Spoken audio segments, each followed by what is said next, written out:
Shh! Hey! Hey you! Come closer, have a look! Have a look! It's like St. Peter's! Tourists describing the Rotunda fresco, as quoted in the official capital guidebook, We, the People. It's like St. Peter's. The Dome of the Great Sky. Chapter 23 of Rulers of Evil.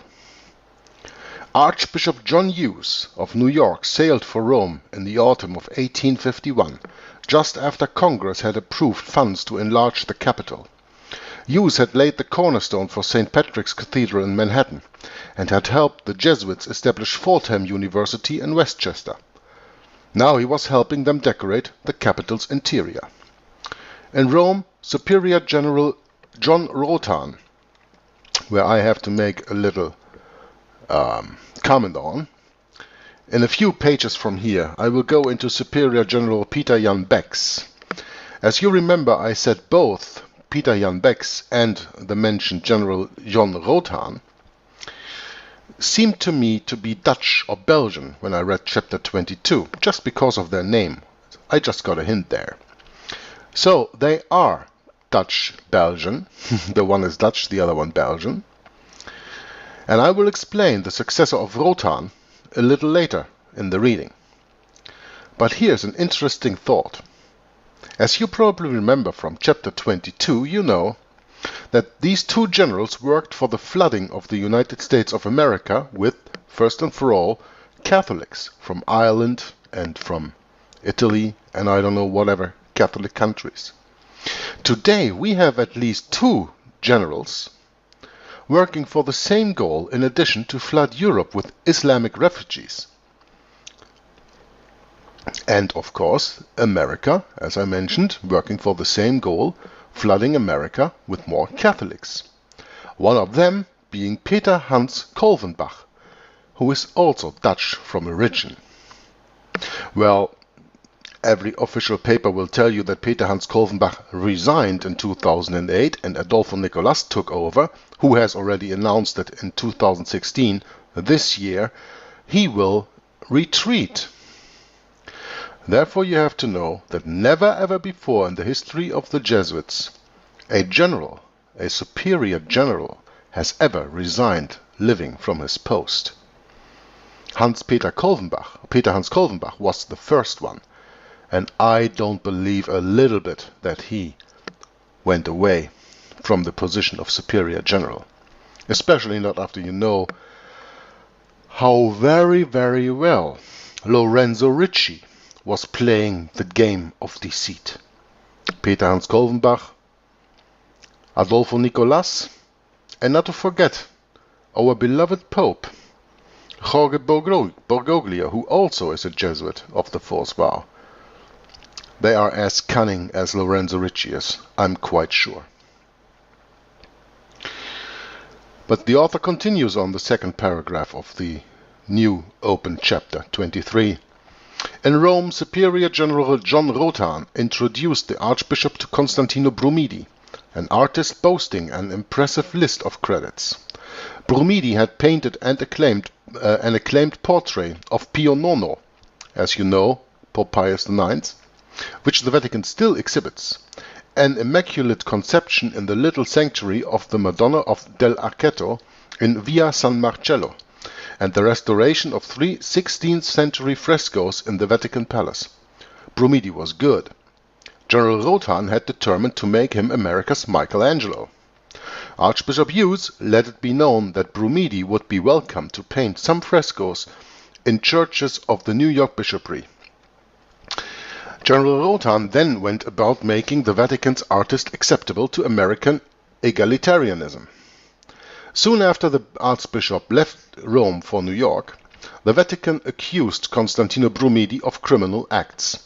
Supposedly, Brumidi had committed crimes during his membership in the Republican Civil Guard under Giuseppe Mazzini, the Italian Freemason who had recently led ill-fated nationalist revolutions against the papacy.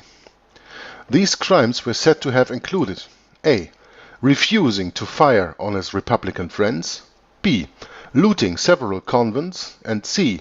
participating in a plot to destroy the Catholic Church.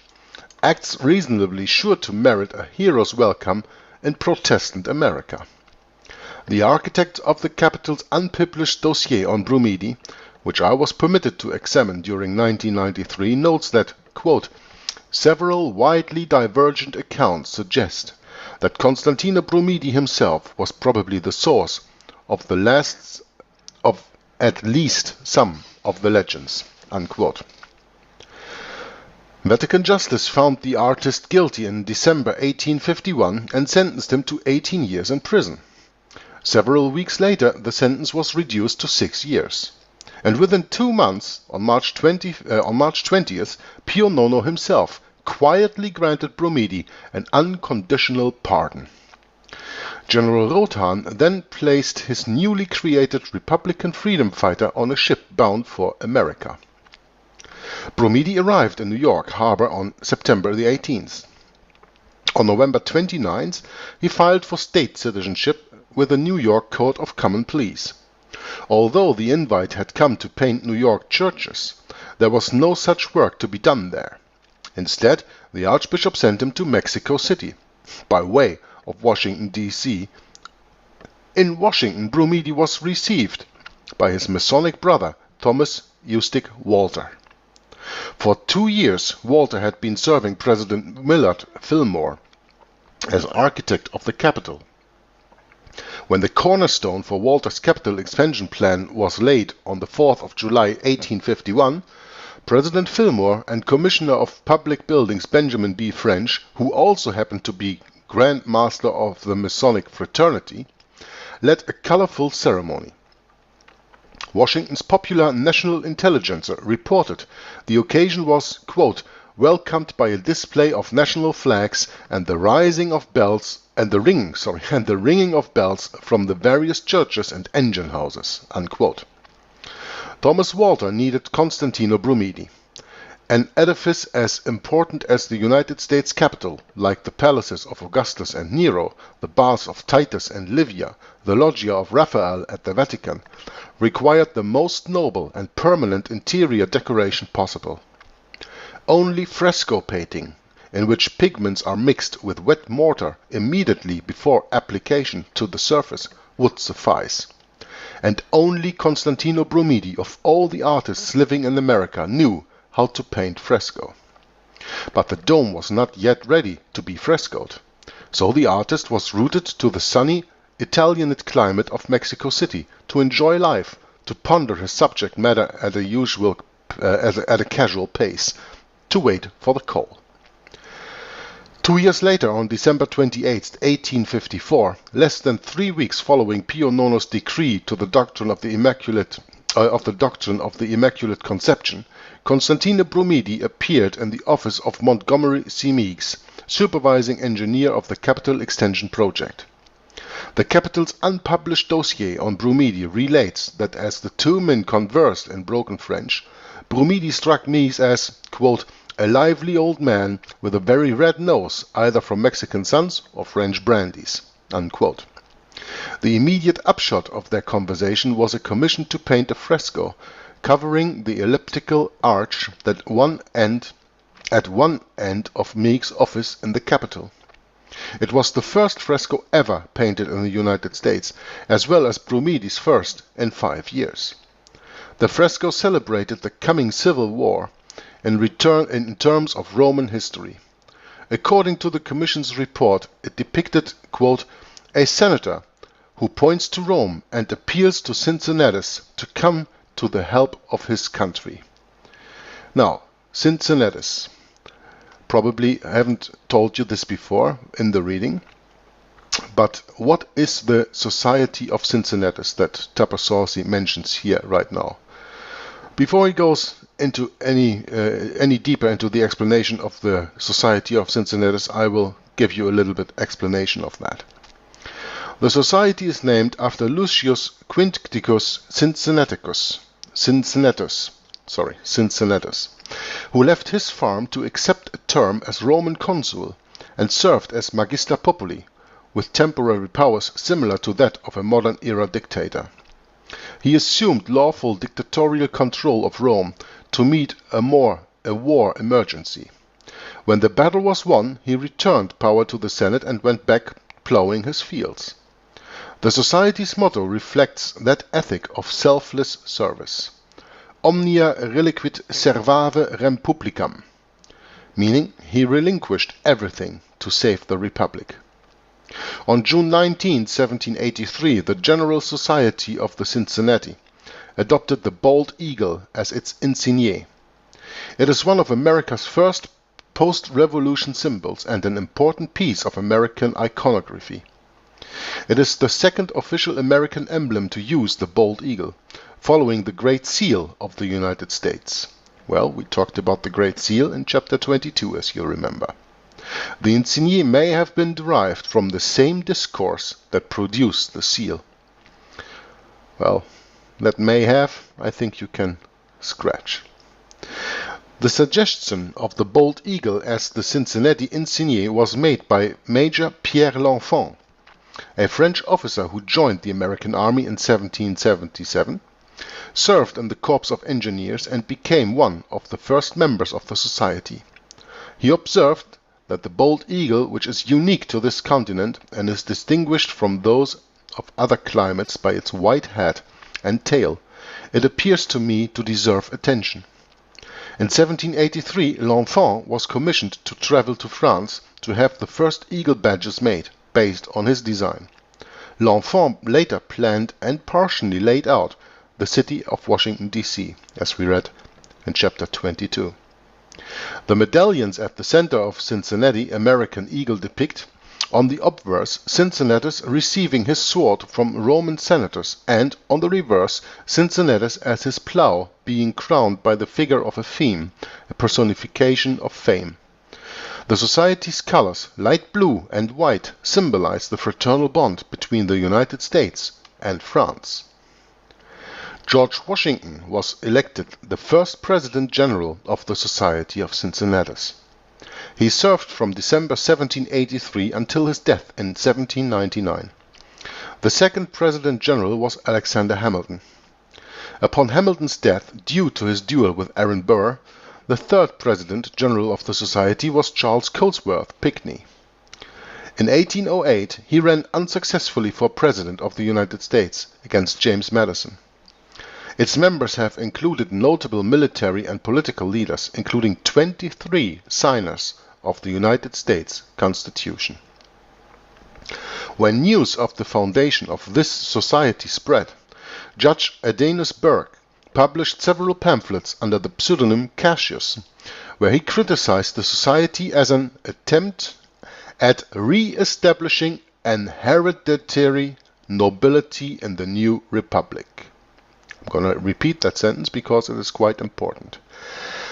When news of the foundation of the Society of Cincinnati spread, Judge Adenus Burke published several pamphlets under the pseudonym Cassius, where he criticized the society as an attempt at re-establishing an hereditary nobility in the new republic. The new republic was not to be reigned from noblemen, right? So why are they establishing a society of so-called noblemen in the so-called New World? And the first president of this country is even the chairman of that society, the first chairman of that society, 16 years long. Strange, huh? So at least you know a little bit what Cincinnatus stands for and what this society from Cincinnati stands for. So according to the Commission's report, it depicted a senator who points to Rome and appeals to Cincinnatus to come to help of his country. Cincinnatus, the 5th century BC Roman dictator, was called to defend Rome twice, first from foreign invaders, then from own common people. Likewise, American heroes first defended their Rome against foreign British invaders, and were now about to be called to defend the same Rome against her own seceding states. So you see much similarity between the history of the United States of America and old Rome, right? Brumidi completed the Cincinnatus in March 1855. Meeks invited various congressmen to behold it. They were impressed. Thomas U. Walter was much delighted. On March 20th, Jefferson Davis approved of the Cincinnatus and authorized Meeks to negotiate a salaried contract with Brumidi. Constantino Brumidi's lifetime career spent decorating the Capitol began on a salary of $8 a day. His contract allowed him to accept other artistic projects but not to leave Washington. In November 1855, he began a canvas painting of the Blessed Virgin for St. Ignatius Jesuit Church in Baltimore, but was not present for its December 4th installation on the occasion of the Feast of the Immaculate Conception. In the summer of 1862, In the summer of 1862, even as Thomas Crawford's statue was being cast at the Mills Foundry, you know, Freedom for the top of the Capitol, you remember? Thomas Crawford's statue? Thomas U. Walter wrote to Brumidi asking him to paint something monumental in real fresco to cover the 4,664 square foot inner surface of the Capitol's dome. 3 weeks later, Brumidi submitted sketches of something he entitled Apotheosis of Washington. The word apotheosis was then commonly understood by its definition in Webster's Dictionary 1829. The definition from Webster's. Apotheosis, the act of placing a prince or other distinguished person among the heathen deities. This honor was often bestowed on illustrious men of Rome, and followed by the erection of temples and the institution of sacrifices to the new deity. Unquote. The act of placing a prince or other distinguished person. Now, George Washington, by being the chairman of the Society of Cincinnatus, was kind of a prince, was kind of a king. And when we go into the documentary that Walter Veit made some years ago about the sustainable beamable princess, look that up on Total Onslaught series, I think it is, you will see that every American president up to today, 2 or 3 exceptions I think, all have blood that can be traced back to European noble houses and even kingly blood. So that you will have a prince over there in the United States of America who, to the outward people, is an elected president, but for the people in the higher echelons who know about this stuff, they know that he is a king, actually.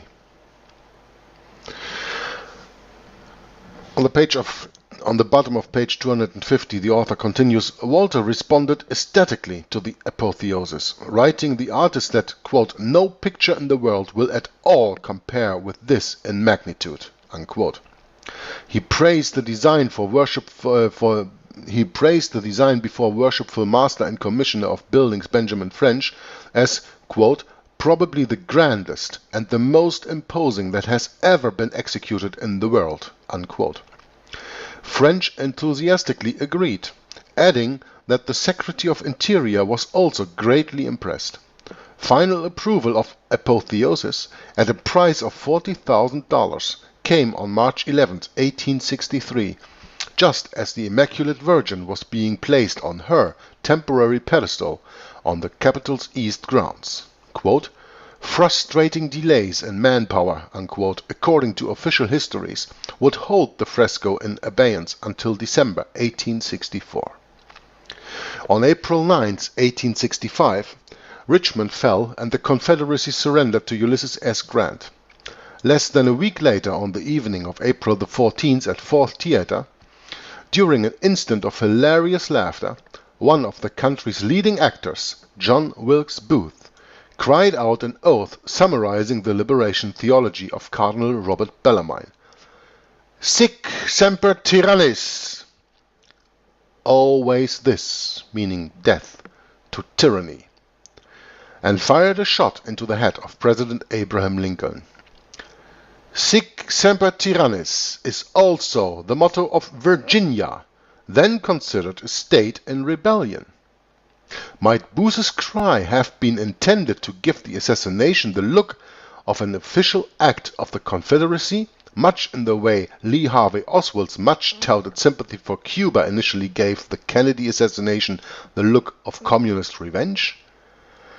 An illusion of official Confederate responsibility for a beloved president's assassination justified the elaborately cruel revenge which the federal government inflicted upon the southern states in order to bring all the states under the jurisdiction of Washington, D.C. The inferiority of states to the federal Rome is expressed in the law of flag. Wherever state and national flags are flown together, the national is always higher. Well, it's the same with the government. The civil power is high, but the spiritual power is higher, and the spiritual always reigns the civil. And that is how Rome works, and that's how they cover it, their civil power under the spirituality. And here you have the same stuff. The inferiority of states to the federal Rome is expressed in the law of flag. Wherever state and national flags are flown together, the national is always higher. So the national is always higher than the state. What that completely means you will learn as I go along in this chapter 23. Booth had associated with 7 people who were brought to trial less than a month following the assassination. It was not a civilian trial, but a special 11-man military tribunal appointed by President Andrew Johnson, called the Hunter Commission. Counsel for the defendants objected to the commission, arguing that the military had no jurisdiction over civilians, and therefore the proceeding was unconstitutional. The objection was overruled, and the trial moved forward. Within 7 weeks, the Commission, a 2/3 majority, not the unanimity required of a civilian jury, found 4 of the conspirators guilty. On July 7, 1865, they were hanged.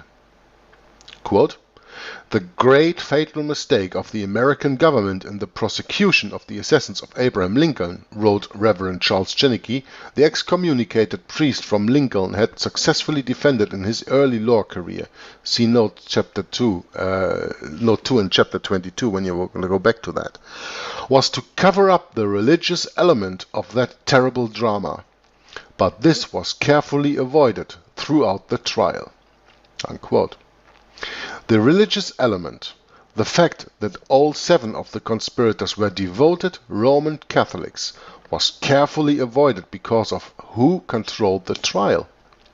As Commander-in-Chief of the Armed Forces, it was Johnson himself who quite constitutionally reigned supreme over the Hunter Commission. But Johnson was also a Freemason, which meant that he followed the wise directives of the unknown superior, Papa Nero. Thus, the real power behind the Hunter Commission was Superior General Peter Jean Bex. And now I will go into a little explanation of this General of the Society of Jesus, the Jesuits. A little history of this Black Pope, as I already announced in chapter 22, because this general was responsible, among his predecessor, for the Catholic immigration of the United States of America. Peter was a Belgian. He was Flemish in Belgium because Belgium was founded in 1831 and he was born in 1795. So he was a Belgian, born in Zichern, which is 15 kilometers from where I live, in the Diocese of Mechlin. He was 20 years old when he entered the seminary at Mechlin, but 8 months after his ordination he decided to become a Jesuit. On October 29, 1819, at the age of 24, he entered the society at Hildesheim, that's Germany. He became the chaplain and confessor of the Duke Ferdinand von Anhalt-Köthen, and after the death of the Duke he rendered the same service for the Duchess when she moved to Vienna. In 1850 he became rector of Louvain, that's the city where I live here in Flanders, and professor of canon law. Then, 2 years later, he became the provincial of Austria. After Rothaan's death, the other one that I've spoken before, after Rothaan's death, the 22nd General Congregation was called to be in session from June 22nd to last until August 31st, 1853. On July 2nd, this congregation elected the 58-year-old Becks as general. European politics at that time were in a sorry state, and governments shifted from monarchy to republic overnight. It was a time of political unrest where seemed to be a revolution going on somewhere at any given time. In Italy, too, the reunification was taking place with no one really knowing what it meant or how it would be accomplished. At the establishment of the Italian Republic in 1873, the Jesuits were expelled from the Collegio Romano, losing title to the name as well as to the property.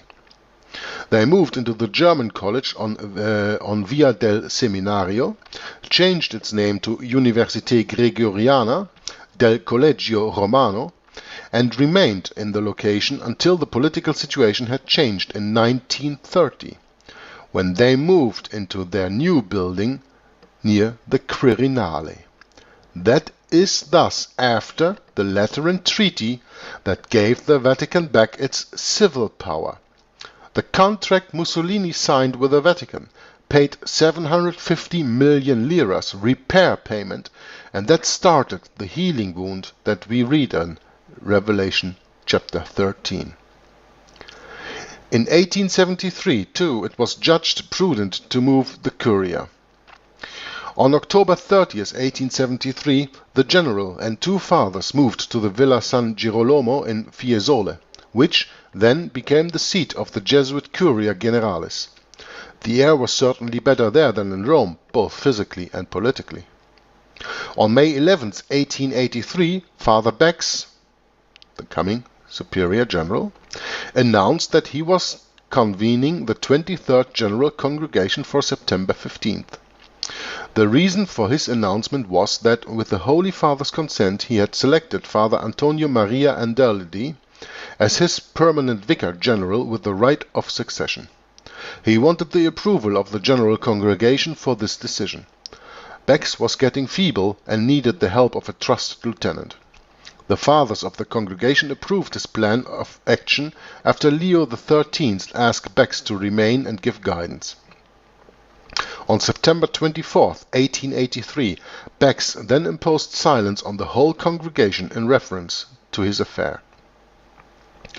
On January 20, 1884, Becks gave up almost all his authority as general into the hands of Anderlidi.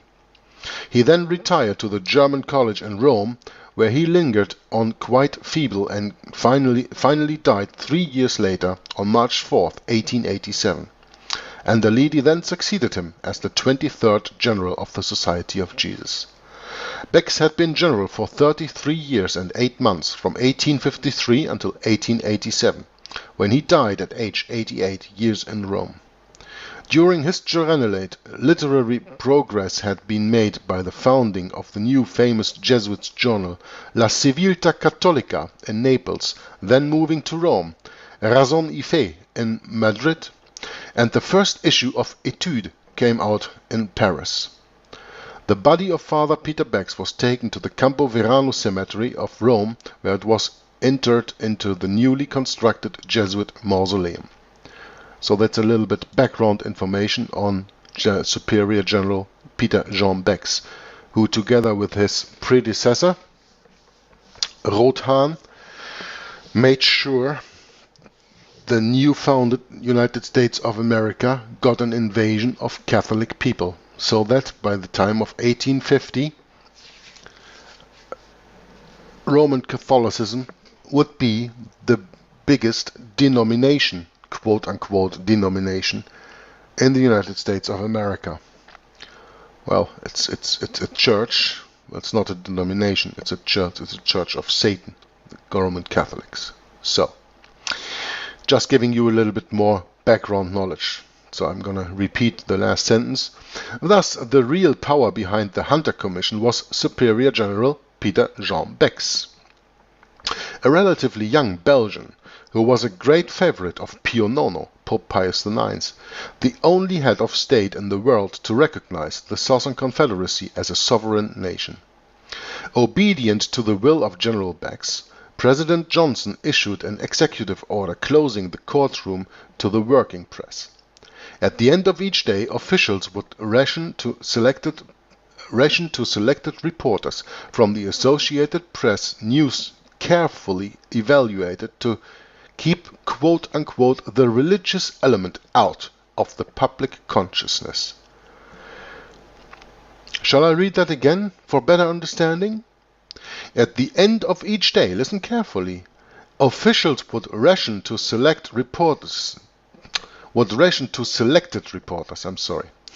At the end of each day, officials would ration to selected reporters from the Associated Press news carefully evaluated to keep the religious element out of the public consciousness. How about freedom of press?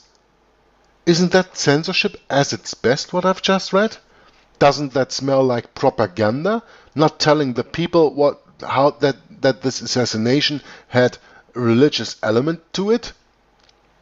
I think that nobody who ever studied anything superficially as the history is written in the United States of America these days had any idea that the killing of Abraham Lincoln, that the assassination of Abraham Lincoln and the killing of him had anything to do with a religious element. And you will probably not find many newspapers from that time where that something is printed because, you know, the Associated Press carefully evaluated to keep the religious element out of the public consciousness. That's how they do it. They own all the papers. They owned them already in the time of 1850 and before, and they own them still. Go back a few chapters, I told you the Roman Catholic Church says that all media is hers. Whether it's television, it's movies, it's printing press, whatever medium you have to communicate, also the internet, it's all hers, she claims. Look it up for yourself. And here you can see how we have been betrayed by being told one side of the story and actually something quite different happened. What you can understand when you read some history books or some fact books like Rulers of Evil, or sometimes even books where Rulers of Evil also takes his knowledge from, like Charles Ch23 and his book 50 Years in the Church of Rome. Something I can really advise you to have a read on. But I'm going to continue now. Charles Ch23 tirelessly investigated the assassination.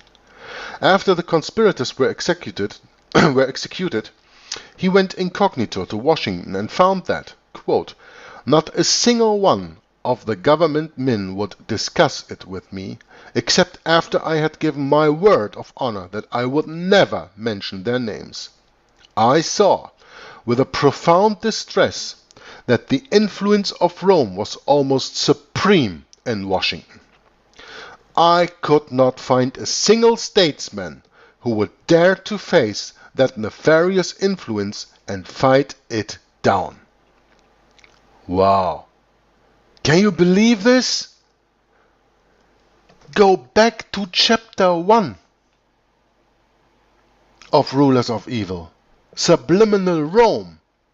We are here in chapter 23, and Charles Ch23 states that by the time of 1865, I could not find a single statesman who would dare to face that nefarious influence and fight it down, that influence of Rome over Washington. What do we have today? What do we have in chapter 1 of Rulers of Evil? Subliminal Rome.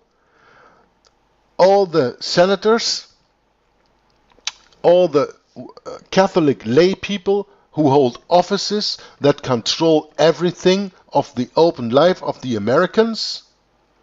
And then another thing. Go to Tom's reading, Tom Fress's reading from Inquisition Update of the Global Vatican. In 99 parts, Tom examined that book, written by a Knight of Malta, Francis Rooney. He reads it, he explains it, he dissects the book, and it confirms everything that already was known in the 1860s, and we are living almost 160 years later. Well, 150 to be exact. 2016 now. Nothing has changed. No, everything was already there. It was there from the start. That's the problem. It was already there from the start, but nobody told you. Nobody told you. Not a single one of the government men would discuss it with me, except after I had given him my word of honor that I would never mention their names. I saw with a profound distress that the influence of Rome was almost supreme in Washington. Well, scratch the almost for today. The influence of Rome is supreme in Washington today. I could not find a single statesman who would dare to face that nefarious influence and fight it down. No, when you do, you get JFK'd. And they all know it. Everyone who is there on a post in Washington knows what happened to JFK, who did it to JFK, why it was done to JFK, because they all know when they talk out of their mouth, they will be the next. One official even told him, quote, "This was not through cowardice, as you might think, but through a wisdom you ought to approve if you cannot admire it." Unquote. Had there not been censorship and the witnesses had been pressed a little further, quote, "many priests would have been compromised, for many Surats," one of the four executed conspirators' house was their common rendezvous, "it is more than probable that several of them might have been hanged." Unquote. 30 years after the assassination, 30 years, a member of the Hunter Commission, Brigadier General Thomas M. Harris, published a small book revealing that Lincoln's assassination had actually been a Jesuit murder plot to extirpate a Protestant ruler. Harris stated, quote, "It is fact well established that the headquarters of the conspiracy was the house of a Roman Catholic family, of which Mrs. Mary E. Surratt was the head, and that all of its inmates, including a number of boarders, were devoted members of the Roman Catholic Church. This house was the meeting place, the council chamber of Booth and his co-conspirators, including Mrs. Mary E. Surratt and her son, John H. Surratt, who, next to Booth, were the most active members of the conspiracy." Unquote. Commissioner Harris went on to relate that Mary Surratt's son, John, had been a Confederate spy for 3 years, quote, "passing back and forth between Washington and Richmond, and from Richmond to Canada and back, as a bearer of dispatches." Unquote. John's mentor during this period was a Jesuit, Father B. F. Wiggett, president of Gonzaga College, and a priest noted for his sympathies for the Confederacy. John introduced Father Wiggett to his mother, and the priest became Mary Surratt's confessor and spiritual director. As well, Father Wiggett gave spiritual direction to the famous John Wilkes Booth, who, through a drunkard, a libertine, and utterly indifferent to matters of religion, was spiritually attracted to him. Quote, "The wily Jesuit, sympathizing with Booth in his political views and in the hope of destroying our government and establishing the Confederacy, was able to convert him to Catholicism." Unquote. Yeah, when you don't believe in any God, you are very easily caught by Roman Catholicism. That's true. Hard evidence of that conversion, was found on the assassin's corpse. Quote, "On examination of Booth's person after his death, it was found that he was wearing a Catholic medal under his vest and over his heart." Unquote. At the conspiracy trial, Father Widget testified to Mary Elizabeth Surratt's, quote, good Christian character, unquote. Even assuming her complicity in the assassination, Widget, as a Jesuit, could truthfully say Surratt was a good Christian simply by reserving mentally, A, that by Christian he meant Roman Catholic. How many times do I have to repeat that? Christian is not Roman Catholic, so Widget, as a Jesuit, could truthfully say Surratt was a good Christian simply by reserving mentally that by Christian he meant Roman Catholic. B, that under the terms of Directorium Inquisitorum, for that you have to look up chapter 8, but I'm going to give you a little summary of Directorium Inquisitorium so that you understand what we are talking here about. He is a heretic who does not believe what the Roman hierarchy teaches. A heretic merits the pains of fire by the gospel, of canons, civil law, and customs. Heretics must be burned. For the suspicion alone of heresy, purgation is demanded. Magistrates who refuse to take the oath for defense of the faith shall be suspected of heresy. Wars may be commenced by the authority of the Church. Indulgences for the remission of all sin belonging to those who signed with the cross for the persecution of heretics. Every individual may kill a heretic. Persons who betray heretics shall be rewarded. Heretics may be forced to profess the Roman faith. A heretic, as he sins in all places, may everywhere be judged. Heretics must be sought after and be corrected or exterminated. Heretics enjoy no privileges in law or equity. The goods of heretics are to be considered as confiscated from the perpetration of the crime. The Pope can enact new articles of faith. Definitions of popes and councils are to be received as infallible. Inquisitors may torture witnesses to obtain the truth. It is laudable to torture those of every class who are guilty of heresy. The Pope has power over infidels.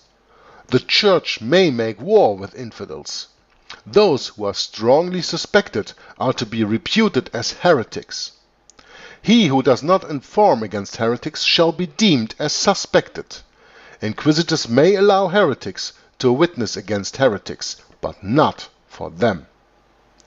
Inquisitors must not publish the names of informers, witnesses, and accusers. Penitent heretics may be condemned to perpetual imprisonment. Inquisitors may provide for their own expenditures and the salaries of their officers from the property of heretics. Inquisitors enjoy the benefits of a plenary indulgence, a full papal forgiveness of sin at all times at life. So I'm gonna have a little technical problem right here. So I gotta repeat the last sentence. Penitent heretics may be condemned to perpetual imprisonment. Inquisitors may provide for their own expenditures and the salaries of their officers from the property of heretics. Inquisitors enjoy the benefits of a plenary indulgence, a full papal forgiveness of sin at all times in life and in death. So this is just that you understand what Directorium Inquisitorum means. And you can also get back to chapter 8 and read that. And the next quote comes up here. Every individual may kill a heretic, as I just read a little bit from the Directorium Inquisitorium. And point C, that President Lincoln was twice a heretic, for his Protestantism and for his having successfully defended an excommunicated priest. Now take a look at the Lincoln Memorial, and you see how they mock that Protestant president United States of America once had.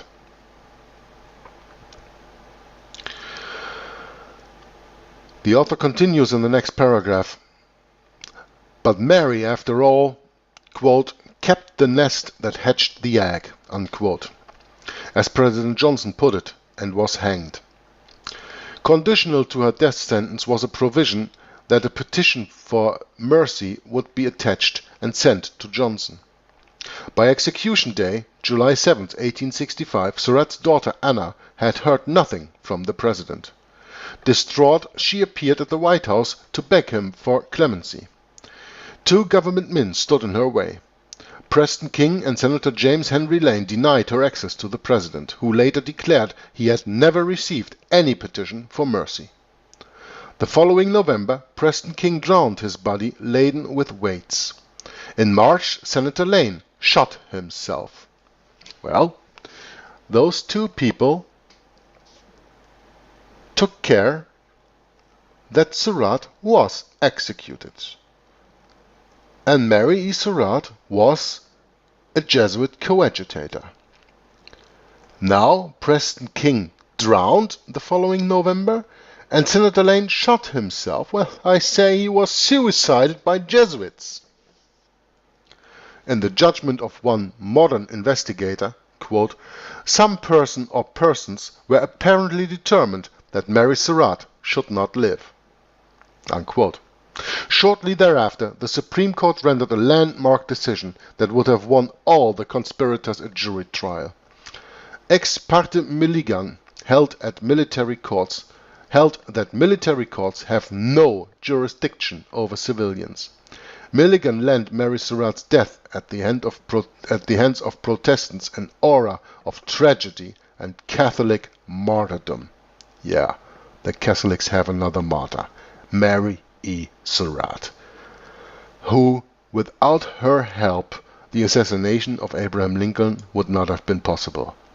But, hey, you just understood when I read to you from the Directorium Inquisitorum that President Lincoln was a heretic. Every individual may kill a heretic. It's emeritus work to kill a heretic. All men are created equal, they say, on the one hand, and on the other hand they say, well, if you don't believe us, we can kill you on the spot. It doesn't matter. It's not even a sin to kill a heretic. No, we will even get a special place in heaven. Sounds a little bit like Islam, and the 72 virgins or something. On the bottom of page 254, I continue reading. Charles Ch23 obtained important testimony supporting the widely held suspicion of Jesuit responsibility for the assassination. He received from Reverend Francis A. Conwell, chaplain of the 1st Minnesota Regiment, a sworn affidavit saying that on April 14, 1865, he was visiting St. Joseph in Minnesota, location of a Roman Catholic seminary. Reverend Conwell swore that at about 6 o'clock that evening, the man in charge of the seminary, a storekeeper by the name of J. Angel Linneman, told him and another visitor, Mr. H. P. Bennett, that President Lincoln had, quote-unquote, just been killed. The next day, Reverend Conwell journeyed 10 miles to the town of St. Cloud. As soon as he arrived, he asked the hotelier, Mr. Hayworth, if he had heard any news of a presidential assassination. Mr. Hayworth had heard nothing, as St. Cloud had neither railroad nor telegraph at the time.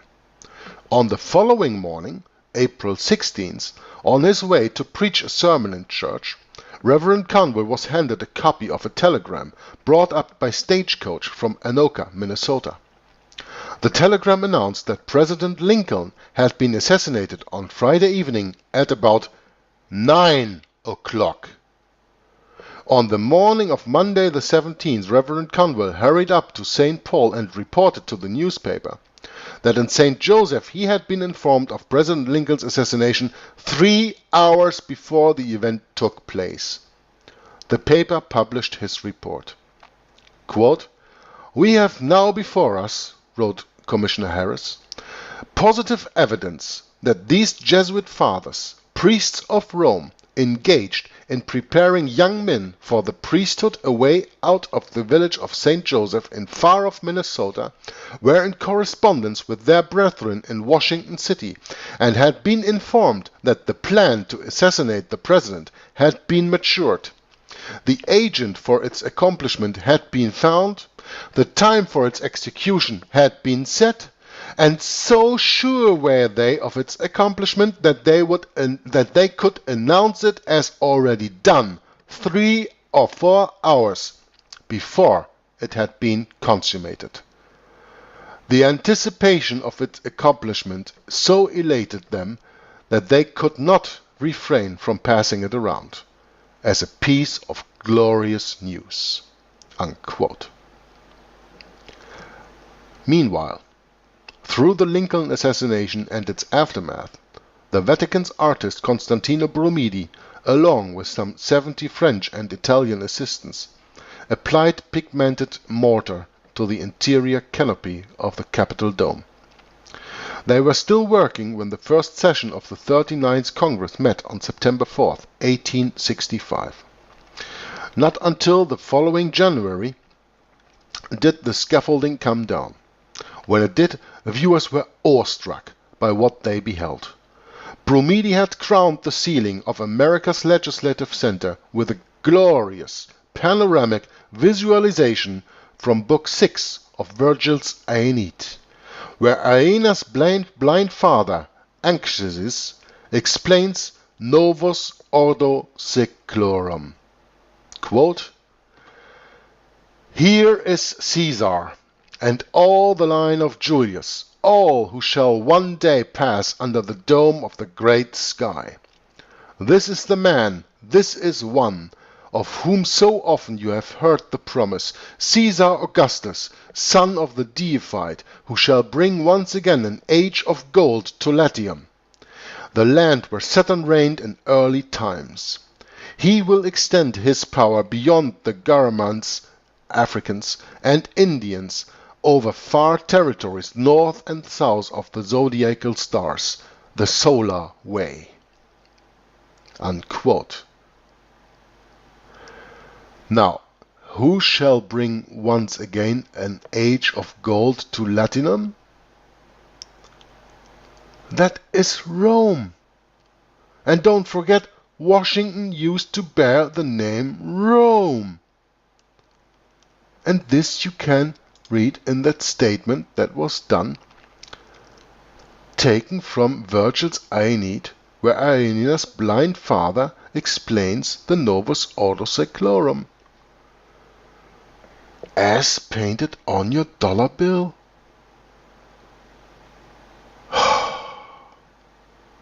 Washington used to bear the name Rome. Who shall bring once again an age of gold to Latium? Caesar Augustus, the deification. So, the epicenter of the apotheosis of Washington is a solar orb. This is the deification of George Washington. George Washington is on the same step as Caesar Augustus. Do you get it? For them, he is. For them, he is. The epicenter of apotheosis of Washington is a solar orb, the sun god, into which Augustus Caesar was said to have been absorbed when his body died. From the Capitol's highest interior point, Augustus radiates his golden light outward and downward to the next in the line of Julius, the deified George Washington. The god Washington occupies the judgment seat of heaven, sword of justice firmly clasped in his left hand. Basking in the light of Augustus, Pontifex Maximus, he rules, quote, over far territories north and south of the zodiacal stars, the solar way. Like his Caesarian forebears, Washington is God, Caesar, father of his country. On the right hand of the father sits Minerva, holding the emblem of Roman totalitarianism, the fasci. Minerva, we recall, was the Virgin Goddess of the Sacred Heart. I'm not going back into Sacred Heart. Read it for yourselves, or listen to it again. It was she who rescued the heart of the Son of God and placed it with Jupiter in heaven. She was called Minerva when praised for her justice and wisdom. When praised for her beauty and love, Minerva was known as Venus, Queen of Heaven. She and Venus were often identified with each other, just as statues of both were reconsecrated. Mary through Roman Catholic missionary adoption, as we already read before in this book in a chapter called Missionary Adoption. Minerva, and Venus were often identified with each other, just as statues of both were reconsecrated. Mary through Roman Catholic missionary adoption. Minerva's most persistent role in ancient paganism was Dea Benigna, the mediatrix. She heard the prayers of sinful mortals and passed them on to Jupiter. In the same way, Roman Mary is believed to pass Catholic prayers to Christ. Completing the circular composition around the solarized Augustus are 13 nubile goddesses. These are the original states. They dance weightlessly in space, supporting a white banner inscribed with the soul of the Bacchic Gospel, E pluribus unum. Above the head of each state goddess floats a magical white pentagram.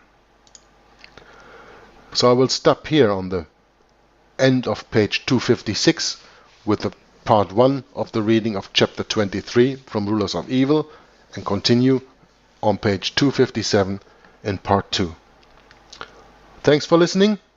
This was Jörg from YouTube channel Ch23, Hour of the Truth. Until next time, God bless you all and bye bye.